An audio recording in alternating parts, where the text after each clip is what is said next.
Okay, we are live Mm. now.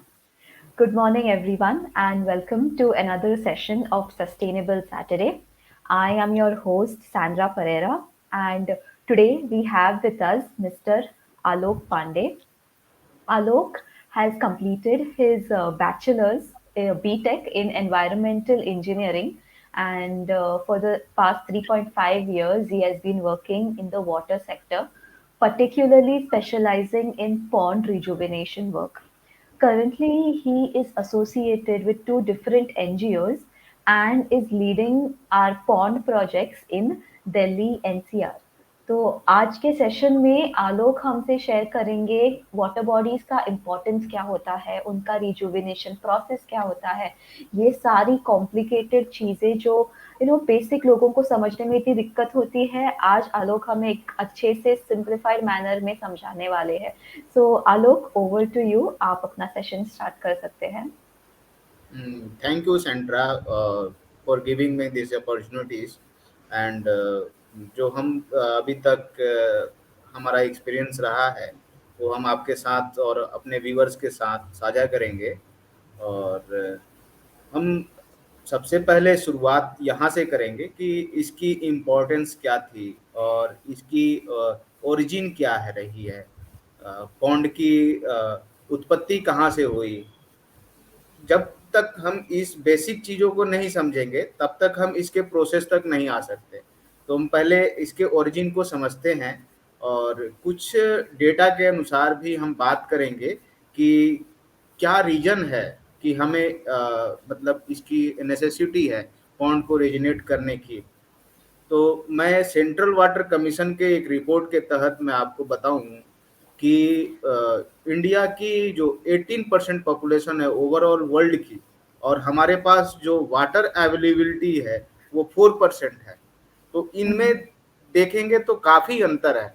मतलब हम इसको फुलफिल कैसे करें, तो एक यही माध्यम है कि हमारे पूर्वजों ने रेन वाटर को हार्वेस्ट करने के लिए, रेन वाटर को कंजर्व करने के लिए जो ये स्ट्रक्चर बनाया है, जो ये टेक्नोलॉजी बनाई थी, वो काफ़ी बेहतरीन थी। और हमने इसको धीरे धीरे धीरे धीरे विलुप्त कर दिया, खो दिया। इसलिए आज ज़रूरत पड़ी है कि हम पॉन्ड को, वाटर बॉडीज को, इवन लेक को, रिजर्वायर्स को, इस तरह के स्ट्रक्चर्स को आज हम मेंटेन करें, सस्टेन करें और इस तरह से हम अपने वाटर को कंजर्व करें। अभी जो 2021 के एक में सेंट्रल वाटर कमीशन के रिपोर्ट के अकॉर्डिंग जो हमारा डेटा है कि 1486 क्यूबिक मीटर हमें पर ईयर हमें वाटर अवेलेबिलिटी होनी चाहिए पर कैपिटा, बट हम 240 तक पहुंच पा रहे हैं। मतलब हम चाइना से, इवन चाइना और यूएसए से भी पीछे हैं। जबकि हम इन सब वाटर कंजर्वेशन के टेक्नोलॉजी में काफ़ी बेहतरीन थे, हम सबसे अव्वल दर्जे पे थे, हम सबसे फर्स्ट में आते थे। लेकिन आज धीरे धीरे क्या हो रहा है कि हम विलुप्ति की ओर बढ़ रहे हैं। तो आज इन्हीं सब कारणों के वजह से हमें कोशिश करनी पड़ रही है या हमें आगे बढ़ के आना होगा ताकि हम इस पॉइंट को रेजुनेट कर पाए। और अभी मैं सेंड्रा, आप मुझसे क्वेश्चन भी पूछ सकती हैं और इन सब के अकॉर्डिंग, और मैं पीपीटी के साथ भी जो डेटा है वो शेयर कर कर भी सकता हूँ। ठीक है। जैसा कि अभी हम देखेंगे, एक water body census government of India ने 2023 में ही किया है रिसेंटली। ये आज़ादी के बाद ये first time water body census India ने किया है। उससे पहले कभी इस तरह का रिपोर्ट और इस तरह का सर्वे हम लोगों के साथ नहीं आया। इसकी इम्पोर्टेंस ये है कि मैं इससे अगर हम समझें कि 24 lakh 24 lakh 24,540 water bodies India's में हैं। और इसमें से, जिसमें से ये सभी विलुप्ति के तरफ चले गए थे, कुछ तो इनक्रोच हो चुके थे। इवन आप समझो कि ये 50% समथिंग ये पॉन्ड्स जो हैं इनक्रोच हो चुके थे, इनको रेजुनेट करने की जरूरत थी। तो ये सब सेंसस जो हैं हमें बहुत सारी चीज़ें सीखने को मिलते हैं कि हम कैसे प्लानिंग करें। और अभी तक तो हम जो रेजोनेट कर रहे थे, और गवर्नमेंट ऑफ इंडिया को लगा कि नहीं, इस पे फोकस करना चाहिए। जल शक्ति मंत्रालय का एक अलग से गठन हुआ, और इस क्षेत्र में हम धीरे धीरे आगे बढ़ रहे हैं। और इस सर्वे के अकॉर्डिंग्स हम कुछ डेटा आपको शेयर करेंगे, जिसमें 59% जो ये पॉन्ड्स हैं, वो वाटर बॉडीज, उसमें पॉन्ड्स हैं। फिर 15% लेक्स हैं, 12% इसमें टैंक हैं। इस तरह से डेटा है हमारे पास। स्टेट वाइज प्रोफाइल अगर देखा जाए तो सबसे ज़्यादा 7 लाख वाटर बॉडीज जो हैं, पॉन्ड्स जो हैं, वेस्ट बंगाल में है। उसके बाद 2 लाख समथिंग उत्तर प्रदेश में है। और उसके बाद 2 लाख समथिंग टैंक्स जो हैं आंध्र प्रदेश में है। और इस तरह से टैंक सबसे ज़्यादा आंध्र प्रदेश में है। उसके बाद लेक्स जो हैं तमिलनाडु में है, उड़ीसा और असम, ये सब प्रायोरिटी पे हैं। और सबसे मिनिमम जो वाटर बॉडीज है 134, वो सिक्किम में है। अब इससे हम देखेंगे analysis of water body type, मतलब किस तरह के टाइप्स के हैं। अभी हमने शेयर किया था 59% इसमें पॉन्ड्स हैं, मतलब सबसे ज्यादा जो हम्म। पॉन्ड्स हैं वो पॉन्ड्स ही हैं, जो हम अभी रिवाइव कर रहे हैं दिल्ली और एनसीआर रीजन में। उसके बाद लेक्स हैं, टैंक्स है, इस तरह से हैं। अभी जिस तरह से हम रिवाइव कर रहे हैं, और रिवाइव करने के साथ बहुत सारे लोग पूछ सकते हैं कि क्या इनके बेनिफिट्स हैं, हम क्यों रिवाइव कर रहे हैं, केवल वाटर्स को लेके ही कर रहे हैं या और भी इनके साथ बेनिफिट है।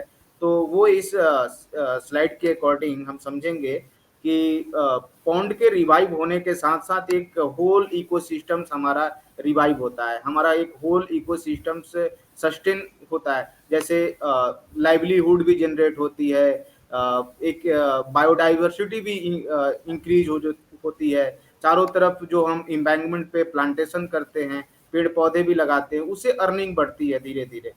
तो वाटर कैपेसिटी, एक्वीफर्स का वाटर लेवल बढ़ जाता है। ये सब सारे हमारे बेनिफिट्स है। इवन पॉन्ड्स जो है 2 in 1 वर्क करता है। जब अभी कभी आप देखे होंगे कि मानसून के वक्त जो रेन वाटर होता है, तो हर जगह वाटर लॉगिंग कंडीशन हो जाती है।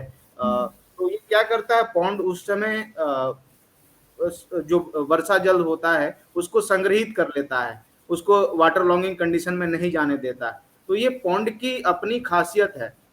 और इस तरह से हमारे पूर्वजों ने इसको डेवलप किया था, लेकिन धीरे धीरे हम लोग विलुप्त करें। बट हम अभी क्या है, अभी हम अवेयर हैं, तो हम धीरे धीरे इसको रिवाइव कर रहे हैं। अब रिवाइव करने के साथ सेंट्रा ये होता है कि हम रिवाइव तो कर लेंगे, बट इसको सस्टेनेबल मोड में कैसे ले आया जाए। और अचानक से हम कोई पॉन्ड की कंडीशन पूरी डेड है, पूरी तरह से इंक्रोच्ड है, तो विलेजर्स की तरफ से आता है कि आप इसे रिवाइव करें। तो हम रिवाइव तो कर देते हैं, लेकिन होता क्या कि उनकी इंटेंशन उस पॉन्ड के तरफ, उनका इमोशन पॉन्ड के तरफ है कि नहीं है, वो उसके बारे में वो खासियत जानते हैं कि नहीं जानते। तो उस पर भी हम काम करते हैं।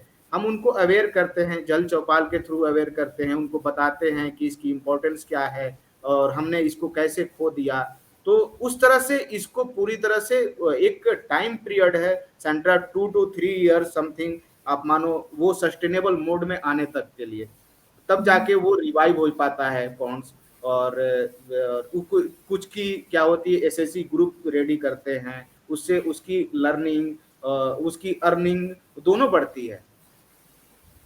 आलोक, यस। इससे पहले कि हम आगे बढ़े, आप थोड़ा और बता सकते हैं ये जल चौपल क्या होता है, इसमें क्या किया जाता है? जी जी सेंट्रा, देखिए जल चौपाल एक तरह का वाटर मीटिंग है।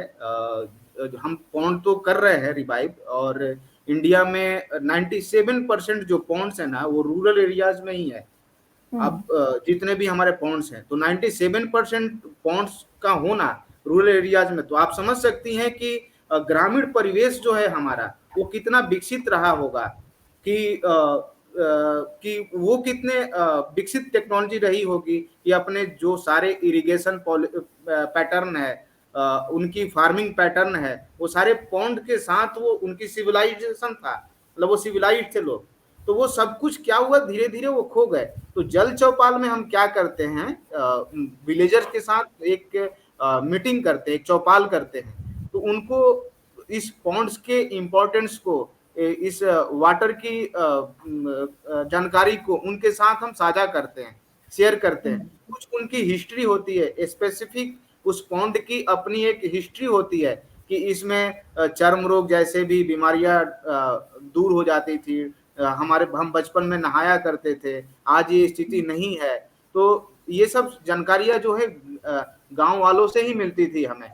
और हम उनके साथ जब चौपाल करते हैं तो हम एक दूसरे का नॉलेज भी शेयर करते हैं, हम उन्हें अपनी टेक्नोलॉजी के बारे में शेयर करते हैं, हम उस पॉन्ड की कंडीशन, उस पॉन्ड्स के सारे इंटरवेंशंस को क्लियर करते हैं कि हम इसको कैसे रेडी कर रहे हैं और ये आपके लिए कैसे फ्रूटफुल हो सकता है।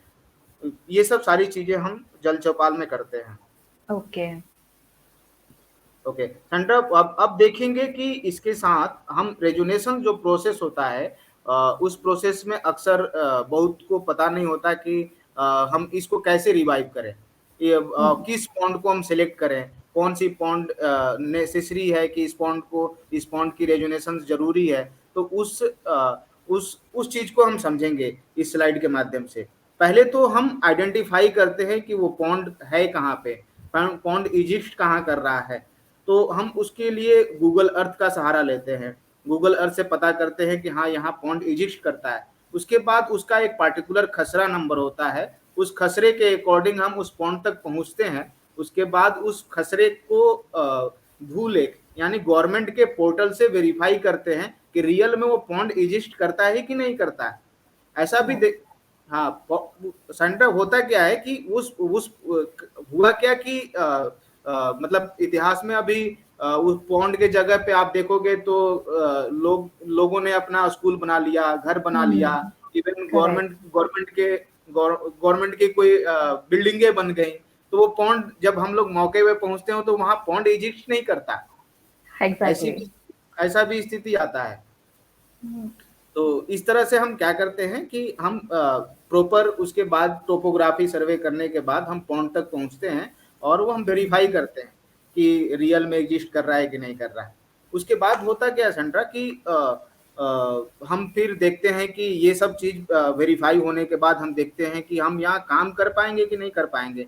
हमारी जो पॉपलेन है, हमारी जो बड़ी मशीनें हैं, एक्सकेवेटर है, वो मूवेबल कंडीशन में है कि नहीं है। अदरवाइज हम जाएं और फंस जाएं। हम ये गांव वाले तो ये नहीं समझते कि हम किस वजह से नहीं कर पाए। ऐसा भी बहुत सारे एनजीओ जो होते हैं कर नहीं पाते, लोग नहीं कर पाते, वहां पब्लिक सपोर्ट नहीं मिल पाता, वो जो भू माफिया है वो आपको करने नहीं देते। तो ये इंटेंशन जल चौपाल से निकल के जब क्लियर होती है, पॉजिटिव रिस्पांस मिलता है, तब हम वहां पे काम करना शुरू करते हैं। फिर हम काम करते हैं। उसके बाद उसको सस्टेनेबल मोड में कैसे ले आ जाए, और मतलब हम जब वेरीफाई करते हैं तो एक गवर्नमेंट से एनओसी लेते हैं कि आपको तो कोई ऑब्जेक्शन तो नहीं है, हमें आप उस तरह का लेटर दे दो, फिर हम इसे रेजुनेशन प्रोसेस शुरू करेंगे। तो गवर्नमेंट को हम एक रिक्वेस्ट लेटर देते हैं, उसके बाद वो हमें परमिशन देते हैं और उसके बाद हम स्टार्ट करते हैं उसकी रेजुनेशन प्रोसेस।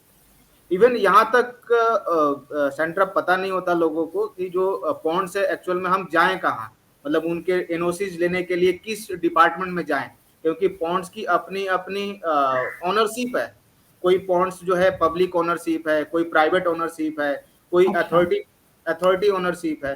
तो इस तरह से उसका ये भी जानना जरूरी होता है कि इस पार्टिकुलर पॉन्ड का ओनरशिप कौन है, कौन से डिपार्टमेंट रखता है। फिर हम वहां पे अप्रोच करते हैं। ओके। और कोई क्वेश्चन हो सेंट्रा? मैं तो सोच रही हूँ बस कि ये यहीं तक इतना सारा काम एंड इतना लंबा टीडियस प्रोसेस लगता है और आप लोग इतने अच्छे से कर लेते हो। वेरी नाइस, सुनकर अच्छा लग रहा है। जी जी जी। ये सेंट्रा मतलब एक तो पॉजिटिव इंटेंशन के वजह से होता है, आप कितना डेडिकेटेड हैं, आपकी टीम कितनी डेडिकेटेड है, तो ये सारे चीज पॉसिबल हो पाता है। आपको करेक्ट। विलेजर सपोर्ट करते हैं आपके पैशन को देख के, आपके एक्शन को देख के, तो ये सारा काम पॉसिबल हो पाता है। अदरवाइज एंड वही आप तो वही तो मेन चीज होती है कि अगर विलेजर्स एंड जो लोग वहां पे हैं उन्हीं का अगर सपोर्ट नहीं हो तो ऐसी सारी चीजें तो कर ही नहीं पाएंगे हम कभी। नहीं कर पाए, तो नहीं कर पाएंगे सेंट्रा। सही एग्जैक्टली बात। वो तो सबसे इम्पोर्टेंट हो जाती है फिर वो रैपो बिल्ड करना विलेजर्स हम्म के साथ। हम्म हम्म हम्म। उसके बाद देखेंगे कि सेंट्रा जो इंटरवेंशन प्रोसेस है हमारा, धीरे धीरे हम काम करके ही एक्सपीरियंस लाए और हम हम्म। सीखे कि हमें चुनौतियां मिली तो हमारा एक लर्निंग प्रोसेस हुआ कि हम और भी आने वाले टाइम में कैसे और बेहतर कर सकते हैं और इसको कैसे सस्टेनेबल बना सकते हैं कि हमारे काम करने के बाद भी उसकी ओनरशिप अगर विलेजर्स के पास रहता है, विलेजर्स उसको सस्टेन कर लेते हैं, तो एक्चुअल में हमारी मतलब जीत वहां है। अगर हमने करेक्ट। काम कर दिया, हमने रेजोनेट कर दिया और विलेजर्स उसमें फिर से डंप यार्ड करने लगे, फिर से इंक्रोच करने लगे, तो हमारी पूरी पूरी मेहनत और हमारी पूरी इंटेंशन बेकार हो जाती है। तो हम करेक्ट। उस मोड में कैसे उसको लेकर आए, वो सबसे बड़ी चीज होती है कि हम उनके भी मन में ये भर दे। जो जल चौपाल की आप बात कर रही थी कि जल चौपाल में हम करते क्या है, एक्चुअली हमारा हम्म। एक सेंटिमेंट होता है कि हम उनके साथ जब बात कर रहे हो तो हमारी चीजों को समझें कि हम क्यों कर रहे हैं, ये तुम्हारे लिए कर रहे हैं। हम्म। ये करेक्ट। होता है सेंट्रा। तो जो रेजुनेशन प्रोसेस में जो हमने टेक्नोलॉजी इनबिल्ड किया, कि इस पॉइंट के लिए पार्टिकुलर इंटरवेंशन होने चाहिए, वो जैसे उस पॉइंट की कंडीशन कंडीशन के अकॉर्डिंग हम उस पे इंटरवेंशन तैयार करते हैं, उसकी बजट हम्म। तैयार करते हैं। विदाउट बजट तो कुछ भी पॉसिबल नहीं हो पाता, आप तो समझती हैं। तो यस। उसके लिए हम प्रिपेयर करते हैं, बजट प्लान करते हैं, फिर देन आफ्टर हम सारी चीज़ों को करते हैं। जैसे किसी पॉन्ड्स में हायासिंथ होता है तो उसको पहले हम हायासिंथ को रिमूव करते हैं। फिर बरसों से जो सिल्ट है, आप जैसे काउडंग, काउडंग आज के समय में क्या कर रहे हैं लोग, डायरेक्ट पानी से बहा दे रहे हैं और सीधा वो पॉन्ड में ही आता है। पहले क्या होता हम्म। था, काउडंग को उबले बना लेते थे लोग और उबले बना के मतलब खाना बनता था, आपको पता है घरों में माँ बहनें बनाती थी। तो हाँ। पहले वो प्रोसेस थे। बट आज के टाइम में कोई डायरेक्ट बहा देते हैं, वो सिल्ट बरसों से जमा हो जाता है पॉन्ड में और उसको फिर हम डिसिल्ट करते हैं। फिर इनलेट आउटलेट प्लान करते हैं कि इसकी आउटलेट कहाँ पे होगी और इनलेट कितने हैं। उसके बाद हम एक नेचुरल फिल्ट्रेशन सिस्टम को डेवलप कर रहे हैं कि जो भी सिल्ट गांव से आ रहा है, वो सिल्ट पहले वो ट्रैप में डिपॉजिट हो, फिर हम उसकी प्रॉपर क्लीनिंग करते हैं और ताकि पूरा पॉन्ड का जो वाटर है उसकी हम्म। उसकी क्वालिटी मेंटेन रहे। पूरी पूरी पूरे पॉन्ड की जो वाटर कहेंगे कि वो बेकार ना हो, इसलिए हम silt silt chamber, natural filtration system, ये सब सारी चीजें हम लोग बनाते हैं। ओके। तो जैसे ही वाटर क्वालिटीज अगर मेंटेन रहती है सेंट्रा, तो उसमें फिशरीज कोई करना चाहेगा, कोई ग्रुप मान लो एक्वा फार्मिंग करना चाहेगा, वाटर चेस्टनट फार्मिंग करना चाहेगा, तो वो हम्म। करता है। तो फिर उसकी अर्निंग बढ़ जाती है, फिर उसकी सस्टेनेबिलिटी खुद ब खुद वो 2 साल बाद क्या होता है कि मेंटेन हो जाती है, फिर वो करने लगते हैं। उसके ओके। बाद तो हम इम्बैंकमेंट प्लान करते हैं, इम्बैंकमेंट के चारों तरफ फेंसिंग रोज करते हैं, कहीं कहीं चेन लिंक फेंसिंग करते हैं। चेन लिंक फेंसिंग के साथ साथ बैम्बू प्लांटेशन वगैरह क्रीपर्स लगाते हैं ताकि वो जीरो इंक्रोच लेवल पे चला जाता है। Zero in the okay. Sense, in the sense कि मतलब अब उसे कोई इंक्रोच करेगा नहीं। हम्म। ये पॉन्ड उसका एक डिमार्केशन हो जाती है कि वो करेक्ट। उसकी पेरिफेरल हो गई, अब वो उस पॉन्ड के अंदर कोई जाएगा नहीं। तो इस तरह से हम लोग कार्य कर रहे हैं सेंट्रा। ओके। ये काफी डिटेल्ड और काफी बहुत थॉट थ्रू प्रोसेस लग रहा है ये, जो भी आइडेंटिफिकेशन इटसेल्फ एंड ये जो भी सब कुछ करने का है। जी जी। हम्म। ये सेंट्रा फोटोग्राफ्स है। जब हम एनओसीज के लिए अप्रोच करते हैं हम्म। गवर्नमेंट बॉडीज को, तो वे एक लेखपाल की टीम भेजते हैं, उनके साथ ये मैप होता है। और ये आप देख रही हैं, मैप के साथ वो क्या करते हैं कि ग्राउंड पे आके वो डिमार्क कर जाते हैं कि आपका जो पॉन्ड की लाइनिंग है, मतलब एरिया है, वो यहाँ से लेके यहाँ तक है। तो ओके। ये मौके पे आते हैं। अभी इसमें जो मान लो कि आप इंक्रोच जो कर चुके होते हैं लोग, वो इनके विरोध में हो जाते हैं। हम लोग उस समय हाँ, दुश्मन दुश्मन नजर आते हैं। वो तो होना ही होता है, अगर ऐसा कुछ करने जाओगे तो जितना जितना अच्छा करने जाओगे उतनी दिक्कतें आती रहती है। जी जी। ये हायासिंथ रिमूव अभी हम ऐसे करते हैं। पहले हायासिंथ रिमूव कर देते हैं। इसका डिमेरिट ये है कि ये जब पूरे पॉन्ड में फैल जाता है तो यूट्रोफिकेशन नहीं होता। यूट्रो मतलब हम्म। फोटोसिंथेसिस प्रक्रिया नहीं होती। वाटर की जो ऑक्सीजन लेवल है वो कम हो जाता है। जो जितने भी फिश होती हैं ये सारे मरने लगती हैं। तो इसमें इसलिए हमें इसको रिमूव करते हैं। कहीं कहीं सेंट्रा इसे क्या कर रहे हैं हम लोग, इसको रिमूव करके कंपोस्ट बना रहे हैं। और कंपोस्ट ओह, बनाने के बाद हम प्लांटेशन साइट में भी यूज कर रहे हैं। तो ये wow! Two in one work हो जाता है हमारे लिए, कि हम प्लांटेशन साइट में भी इसका यूटिलाइज कर लेते हैं। ये तो बहुत अच्छी बात है, एक वेस्ट भी नहीं हो रहा बेमतलब का। जी जी।